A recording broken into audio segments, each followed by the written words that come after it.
Chapter 2. Somewhere in the distance, a church bell rang out several times.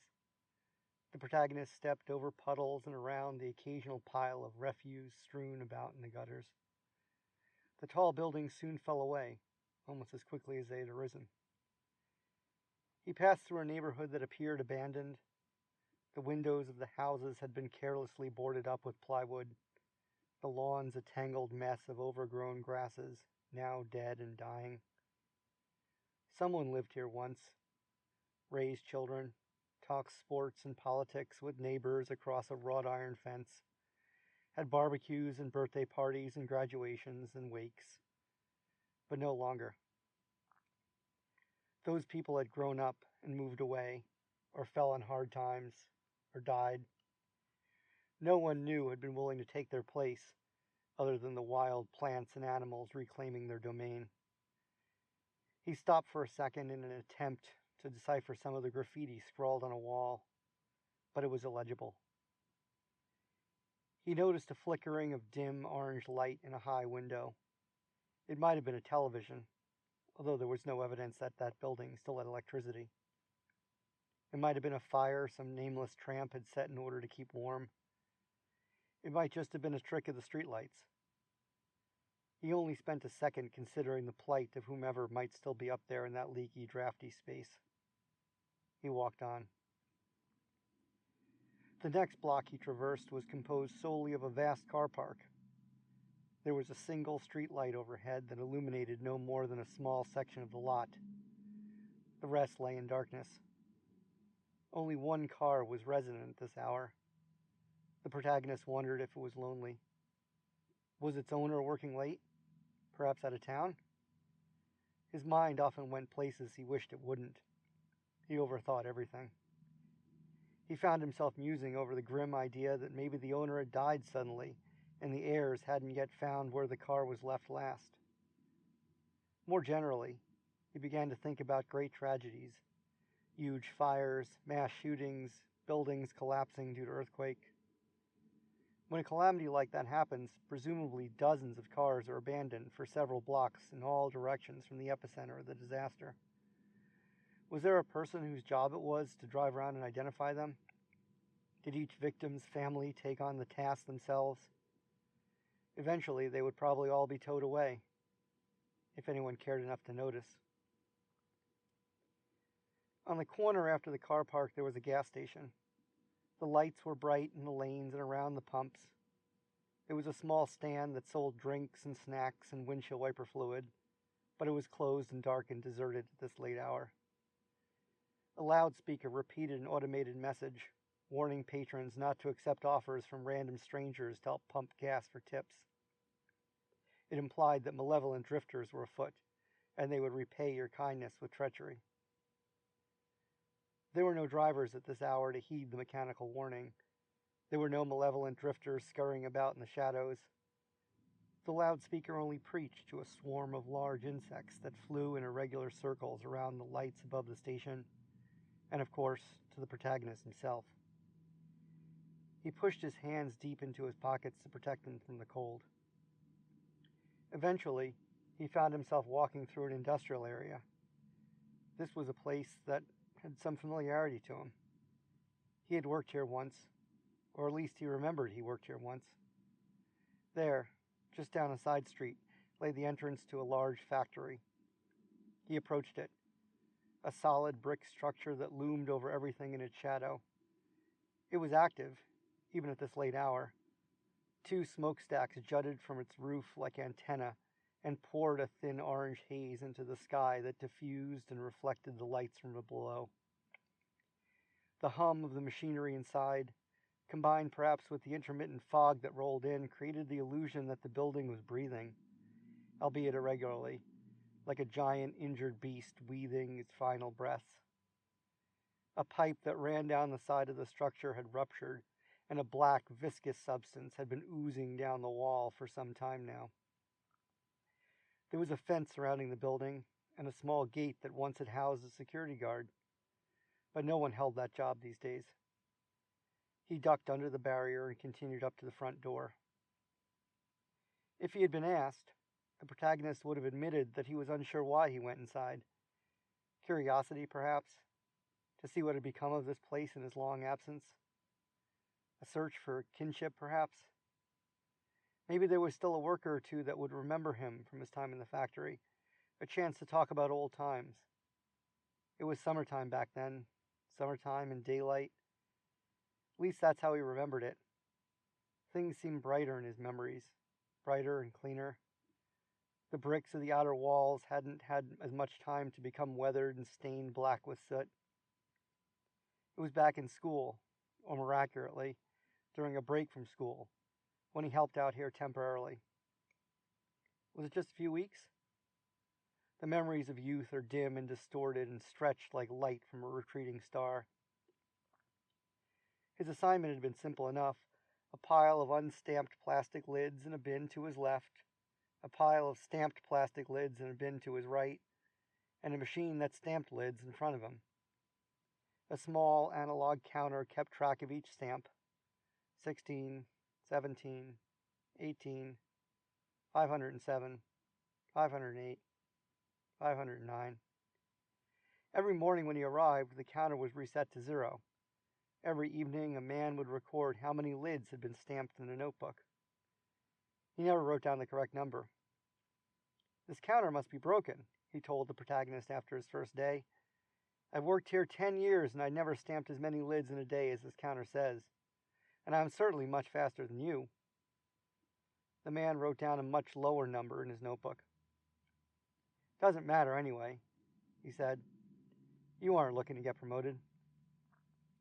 Stamping was a mindless and monotonous and unfinishable task. At the time, the protagonist liked the work for that exact reason. He could let his mind wander and puzzle out all sorts of philosophical problems in his head. The bin on the left would never be empty, no matter how many lids he stamped. The bin on the right would never be full. For that single summer, at least, one must imagine the protagonist happy. He remembered the face of a co-worker he'd fancied. He never knew her name, but she was pretty. Sometimes she would walk past his stamping machine on her way to or from some task, and their eyes would meet. A vending machine had stood in the break room in those days. It dispensed coffee and tea and cocoa and soup broth in little paper cups that fell down into position from some unseen location within the machine. Once, he arrived for his drink at the same time as the pretty girl. He graciously let her go first. She thanked him. That was the only conversation they ever had. He meant to talk to her again, he just never had the opportunity. Or maybe he just never had the nerve. He was young and unsure of himself, after all. On his final day at the factory, at the very beginning of autumn, he followed her home, from a safe and respectful distance, hoping she would turn and notice him. He imagined witty things he would say to her once he caught her eye. She turned a corner and entered a building without once glancing back. He never saw her again. He forgot her soon after. The yearnings of passionate young men are fleeting and fickle. But on this night, her face once again flashed in his mind, and he wondered what had become of her. Why did he go inside the factory on its cold night? Boredom was the most likely answer. Boredom and a subconscious desire to warm himself on a chill evening. The entrance seemed inviting, in that a bright light streamed out from its glass doors, making it appear lively and inhabited compared to the otherwise dark and desolate street. However, the lobby of the building turned out to be completely empty. There was a reception desk, but it was unoccupied. There were a few couches and chairs of a now outdated style scattered about, along with a few artificial plants. On a scratched wooden table, brochures related to the factory's products lay strewn about. He picked one up. The paper was dry and slightly yellowed at its edges, betraying the fact that it had rested on the table undisturbed for a long time. Its absence left a perfectly rectangular ghost of cleanliness in the light coating of dust on the table surface. The brochure's cover prominently displayed a photograph of several attractive models who had been dressed up in the uniforms of the company's regular employees. The wide, bright smiles they wore were utterly dissimilar to the expressions of any co-workers the protagonist could remember. He placed the brochure back on the table without opening it. He proceeded through an unmarked door that led into the non-public area, and soon found himself in a changing room. Dozens of metal lockers painted in peeling beige paint decorated one wall. They were all open and empty. A union poster opposite from the lockers stated in bold letters, "We are all in this together," floating above the heads of several models who had been dressed up to look like proud union members. The protagonist sat on the bench used for lacing up work boots and put his head in his hands. He was tired. With his eyes closed, he listened to the familiar hum of the factory floor and imagined it full of people and life and energy. He imagined the past and the faces of those he worked with. He could no longer remember any of their names, but he was sure he would as soon as he saw someone familiar. He crossed the changing room and entered the factory floor. On a rack by the door were some hard hats, and he donned one instinctively. All around him, conveyor belts whirred and spun, moving half-finished products from one assembly station to the next with almost impossible alacrity and efficiency. Man-sized robotic arms carefully assembled, boxed, and wrapped the completed products for shipment. However, the floor was devoid of biological life. The protagonist was the only living being there. He climbed the stairs up onto the grated balcony that ringed the production floor. From this higher vantage point, he could see and appreciate the intricate ballet of the machines. Everything was coordinated perfectly and with maximum efficiency. Next to him on the wall was a large red button with the words "Emergency Shutoff" above it. Below that was a disused first aid kit and fire extinguisher. Over to one side of the factory floor, he could see a machine stamping plastic lids and placing them into a bin on its right. He wondered if the counter was still recording how many were stamped on each day, and whether one must imagine the machine happy. The protagonist found himself overcome with a nostalgic longing for that terrible vending machine coffee. He retraced his steps back across the factory floor. Something felt different than it felt in his memory. When he walked this floor years ago, people looked at him. Even if no words were exchanged, eyes were locked on one another. A half smile and a subtle nod of recognition passed between two souls. A silent message of, "I acknowledge your existence." This time the protagonist went unnoticed and unacknowledged. He passed back through the room with the metal lockers and the peeling beige paint into an adjacent break room. An array of brightly colored plastic chairs sat motionless around wobbly tables, several of which had had their legs inelegantly balanced by wads of paper napkins. Overhead, a multitude of fluorescent bulbs bathed every corner with intense but noisome light. The vending machine still stood in the same place where the protagonist had exchanged words with the pretty girl years ago. He pressed the buttons for coffee. Black. 2 sugars. A paper cup fell down from some internal repository and into position. The machine whirred and vibrated for a few seconds, but poured no liquid into the cup. Then it felt silent and dead. Disappointed, the protagonist took the empty paper cup for no other reason than to have something to hold while he inspected the room. He opened the refrigerator. It was functioning, but there was no food inside except for a single half-empty jar of mustard. The freezer compartment was empty as well, other than a strong, stale odor. He opened the cabinet doors that hung from the wall above the melamine countertops.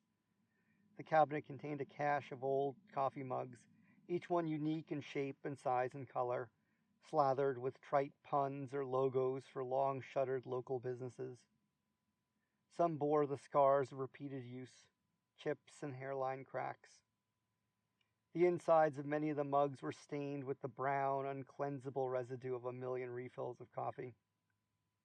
And every mug in the entire set was slightly dusty, indicating that they had not been used in a long time. Their owners were by now long ex-employees who had most likely forgotten that they had ever once possessed them.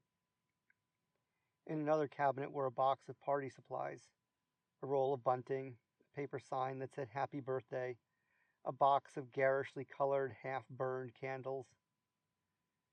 In a drawer under the melamine counter was a pile of mismatched silverware, commingled with numerous plastic knives, forks, and crumpled napkins that had accompanied innumerable takeout orders. The protagonist picked up a simple cake server and stared at it with wonder. How many times in the past was this used to serve people at retirements and award celebrations and holiday parties? It didn't spontaneously appear here. It had a history. Someone, a secretary or whomever, had once purchased it on a company account and placed it in this drawer. For years it performed its function. But now those memories were lost to time. He wondered if it felt lonely sitting unused in the dark drawer. Was he the first person to touch it in months, years, decades? His mind wandered and he imagined a world after an apocalypse, when no one was left. The brick walls of this factory were strong and solid. They would undoubtedly stay standing for many, many years, even if empty and unattended. And for that time, this mundane object would lie in its drawer waiting patiently, its handle shaped to comfortably fit a hand that would never again come, its blade designed to cut a cake that would never again be baked. Centuries from now, the factory would falter and fall to ruin, and the cake server would remain crumpled and crushed under a pile of bricks, slowly disintegrating, slowly losing its form and its status as an object independent from its surroundings, slowly awaiting the heat death of the universe. A bell rang out in the distance. Immediately afterwards, the protagonist heard a shuffling coming down the hallway, as if several people were approaching. He placed the utensil back in its drawer and sat down in one of the brightly colored plastic chairs. Several robots entered the room, some on legs, some on wheels.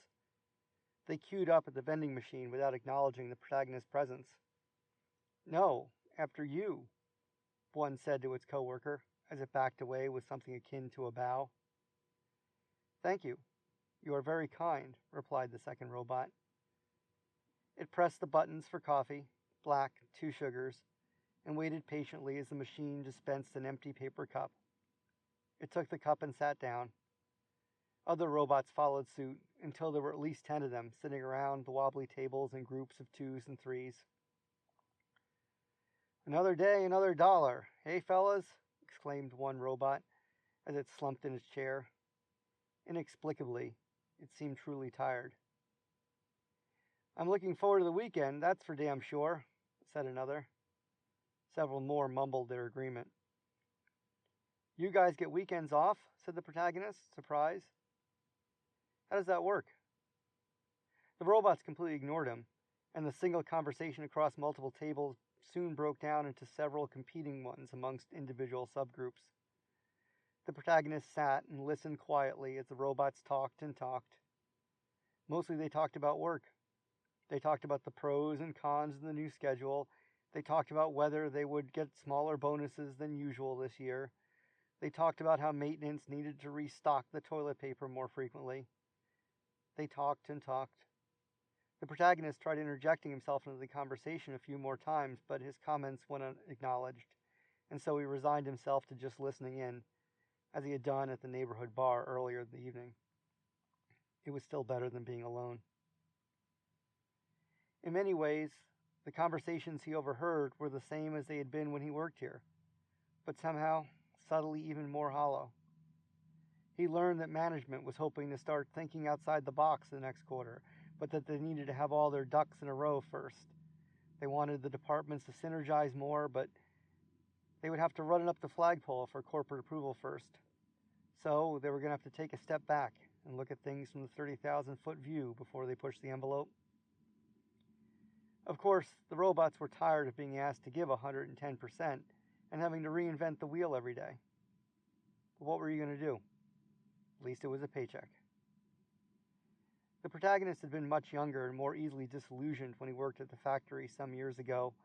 He remembered the conversations like this. He rarely, if ever, participated. Working together brought a connection, of course, but a surface one, built on surface commonalities. Back then, the protagonist saw a deeper connection. Discussions of art and philosophy and abstract political theories. But whenever he reached out on topics more profound than the fortunes of the local sports team or whether the coming rain was good for his lawn, his comments fell on deaf ears. "Are you some kind of Socrates?" one older co-worker told him mockingly. The sting of that minor rejection still rang in his ears. The protagonist had fallen mostly silent after that, being unsure of himself and insecure about how he was being perceived. His co-workers in those days took his silence for contempt and felt little compulsion to invite him into their conversations. He took to bringing a book to read during breaks, solely so he wouldn't appear desperate for company. "Any of you folks catch the game last night?" said one of the robots. "I can't believe that call in the third quarter. Them refs are blind, I tell you." The robot shook its head in disbelief. A robot sitting at another table waved a claw in the air dismissively. "Can't blame it all on the refs. Our guys just didn't have their head in the game." A few others noted in agreement or disagreement.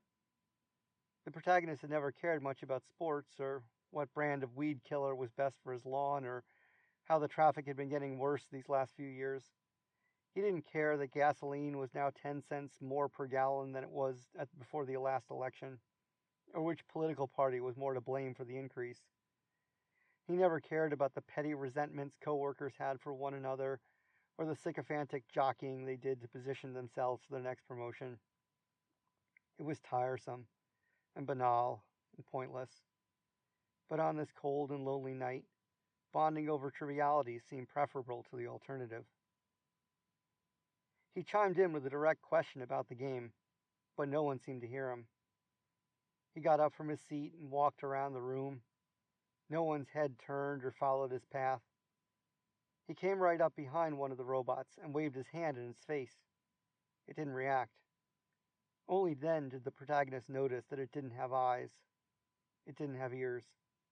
None of them did. At least not eyes and ears recognizable to a human. They couldn't perceive him at all. If the robots could perceive each other, it must have been through some sort of radio wave, forever invisible and undetectable by the protagonist. One robot, who had been sitting at a table near the refrigerator, rose slowly. "Man, my aching back," it said glumly. "Well, back to the grindstone."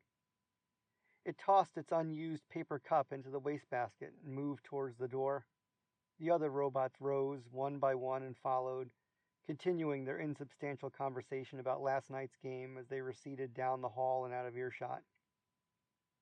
The protagonist was again left alone in the empty break room. There was a slight sound coming from inside one of the lower cupboards that might have been a mouse, or it might have been nothing at all. The protagonist looked down at his empty paper cup and sighed. As he absent-mindedly spun the cup, he noticed that it had some words printed on the side. It said, "Are you a winner?" Underneath the question were printed 5 playing cards that made up a poker hand. A pair of 4s. Not much of a winner. Unwilling to be disparaged by a paper cup, he rummaged through the trash bin and pulled out all the cups discarded by the robots. He piled them into groups on the wobbly plastic table. Each cup had a different hand. The best one he could find had a full house, aces over 8s. He dumped the rest back in the trash, flattened the winning cup, and placed it carefully in his coat pocket, for luck. Still forlorn, he exited the break room and wandered down a dimly lit hallway lined with darkened offices. For the most part, they looked empty and unused. A few had no furniture at all. A few had desks and chairs and filing cabinets piled to the ceiling. 2 or 3 showed some signs of having been occupied in the recent past, with binders and pencils and sticky notes and awards engraved into clear lucite monoliths. The floors were covered in a tight weave of olive-brown carpet, its repeating pattern occasionally interrupted by dark and irregular stains. The overhead fluorescent lights were not on, but a glow came from the end of the hallway, partially illuminating everything in the harsh shadows. Most of the doors that he passed had their nameplates scratched out or taped over, but a few were still legible, even though the employees referenced by those names were doubtless long gone. He hesitated for a moment when he saw a name he thought he recognized. The protagonist reached out and touched the grooves that made up the letters carved into the plastic sign. Instantly, he remembered a day from years ago. He'd taken a long weekend away. He couldn't remember the exact reason why. Something about the summer sun. He returned to tears. The entire organization had been disrupted while he had been off shift. Gossip was rampant about a middle manager who had been touring the production floor and gotten too close to one of the stamping machines. Some piece of errant clothing must have become caught and he was pulled inside. In a split second, he was crushed beyond recognition. There had been no time to even scream. Thick blood and pulp was slowly running down the sides of the machine and pooling on the floor, he had been told. But by the time the protagonist was back at work, all physical traces of the event had been scrubbed away. The emotional traces, however, remained for the rest of the protagonist's employment. Co-workers who bore witness to the tragedy would regularly console each other in hushed voices or cry together in bathroom stalls. They met at bars to erase the trauma of the day with alcohol. The protagonist, having not directly seen the event and not knowing the poor soul who died, had no strong emotional connection to it. He felt bad about his absence of sadness, but only because he felt left out of a shared experience that had seemingly brought everyone else closer. The protagonist peered into the deceased middle manager's darkened office and got the impression that it hadn't been touched since the incident. It wasn't being preserved as a shrine, it's just there were plenty of empty offices that could be used by whomever the employee's replacement had turned out to be, so no one had taken the time to empty this particular office.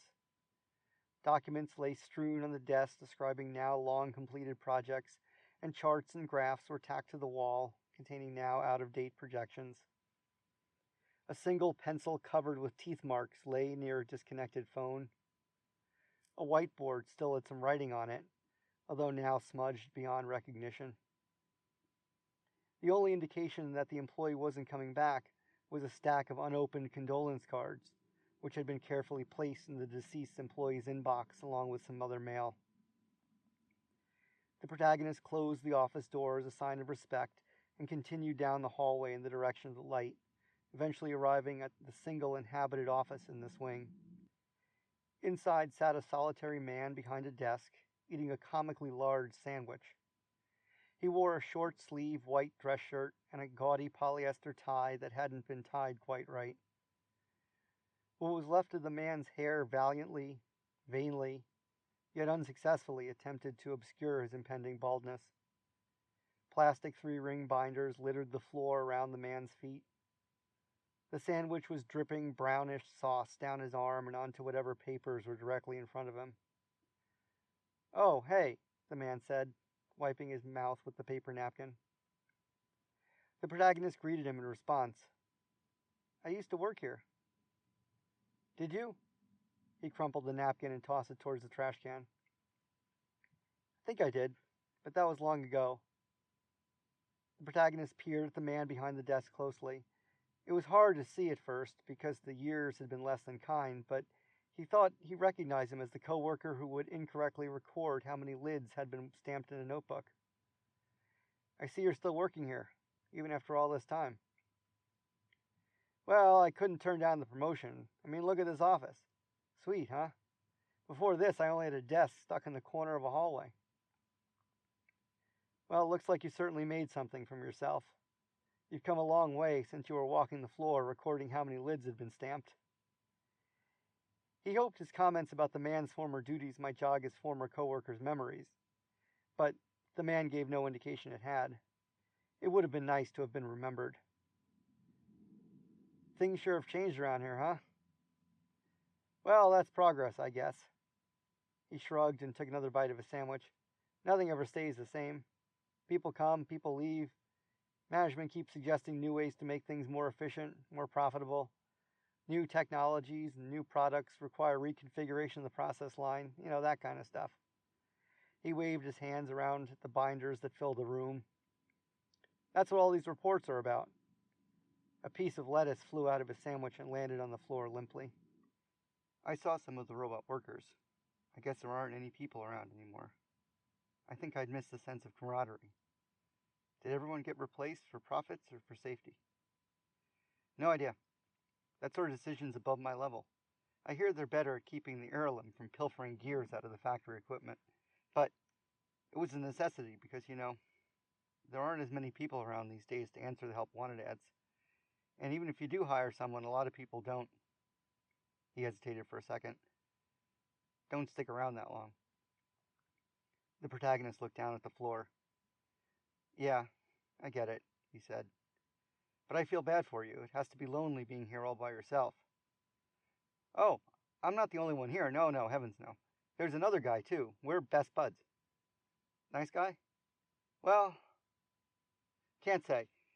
He's here during the day shifts and I work nights. We never actually cross paths. At least I don't think we have.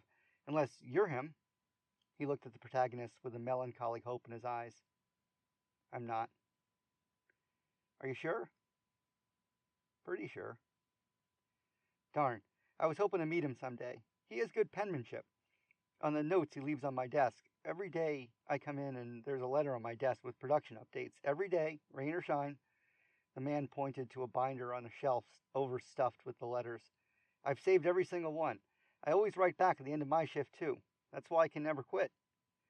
If I left, he would be lonely. I'd never do that to him. Imagine if he came in one morning and there wasn't a note waiting for him from me. What if he quits? He said as the man passed him the cherished binder from off the shelf. The man was taken aback. He wouldn't do that. I mean, leave me all alone here? He couldn't. As I said, we're best buds. As there are less and less of us, we old-timers have to cling to each other more and more, don't we? They say this company isn't just a large, faceless conglomerate. It's a family, right? The smaller we get, the more like a family we become. The coworkers that are still here, the real ones, they never just abandon me. That's not how family treats family. The protagonist perused through the binder that the manager was so proud of. It contained sterile notes about production quotas, to-do lists of minor maintenance that needed to be performed, and other bureaucratic trivialities. He noticed that the handwriting of the notes varied measurably over 3 distinct time periods throughout the binder, but the protagonist chose to keep that information to himself. Looks like you and him are very close. Or you and her. He handed the binder back. Or you and it, he mumbled under his breath. Maybe you'll meet at a Christmas party or someone's retirement.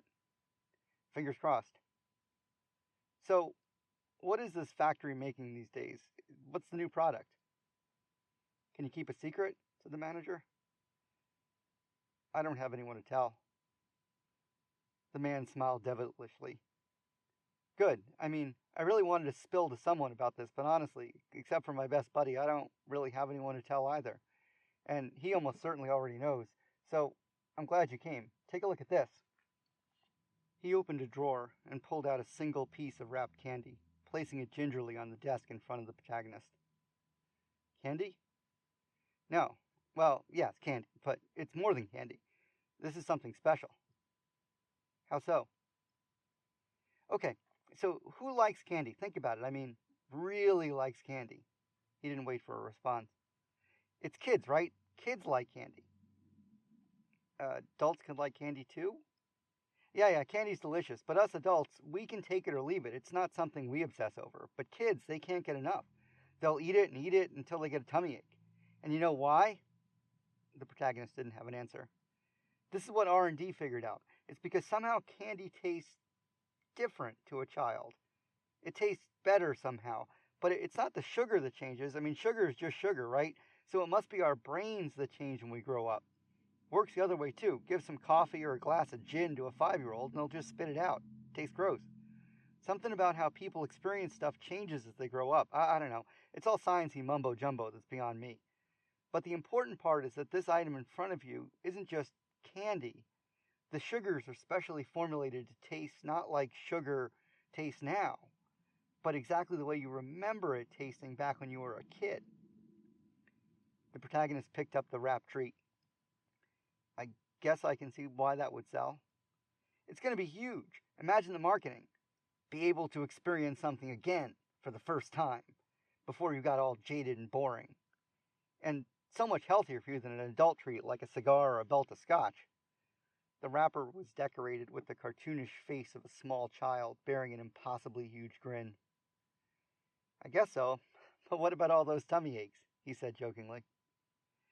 Well, there are still a few kinks to work out, some minor side effects. That's why it's just a prototype for now. Here, have some more, just don't tell anyone. He placed a handful of sweets on the desk, which the protagonist put in his coat pocket. The man changed the subject. So you really worked here once, huh? Why'd you leave this place anyway? I can't imagine you found a better employer. I think it must have just been a temporary job for the summer or something. It was never supposed to be a long-term gig. No, that doesn't sound true. Maybe I guess I didn't feel like I fit in. Everyone else seemed so into working here. Solidarity and all that. I guess I just felt like an outsider, watching everyone else through a pane of glass. Maybe it was a self-fulfilling prophecy in the end. People expected me to leave so they didn't get to know me, which made me not feel welcome. Well, things are much different now, of course, the man replied. The current team members are all super well connected. By radio waves. I think they may even share a brain somewhere down in the storage room closet. Every time we have to bring a new robot in, it's just a few button presses and bam, it's like they've been part of the team forever. Since you bring it up, are there any openings now? The protagonist said hopefully. I mean, for people? The man put down his sandwich and leaned back in his chair. Well, this question is implacably hard and inevitably difficult to answer. I could maybe pick up a shift or two. The interesting and critical response to this question is no. Unlike nights or weekends? I'm not sure you'd really fit in anymore. I mean, you're a person, a human being, or so I assume. In this new regime, the workers are all silicon and epoxy energy enlightened by line current. But there's lots of empty offices right in this very hallway. Surely no one would mind if... I suppose you could leave a resume at the front desk if you must, but I have to warn you, we lost our secretary last year, so it's unlikely that anyone would ever see it lying there, at least until we hire a new secretary, but that's impossible, since there's no one to collect and distribute the resumes we receive from secretarial applicants. The protagonist understood. He dropped the subject. It wouldn't have been the same as he'd pictured it in his mind anyway, even if he did return. Whatever their dynamic had been in the past, it would inevitably be different now. A door once closed remains forever closed. A now palpable air of awkwardness hung over the conversation. Okay. Well, I should probably be going. Yeah, I'm behind on all these reports I have to fill out. The protagonist stood up. Thanks for the candy, at least. It was good to catch up. The man returned to his sandwich without acknowledging the protagonist's departure. The protagonist hesitated for a second at the door, as if one more question was on his lips, but only for a second. He turned and walked down the hallway silently. As he receded, he heard the man talking, and almost returned, but the man was just talking to his sandwich. Does steak love lettuce? Was the last intelligible thing the protagonist heard him say.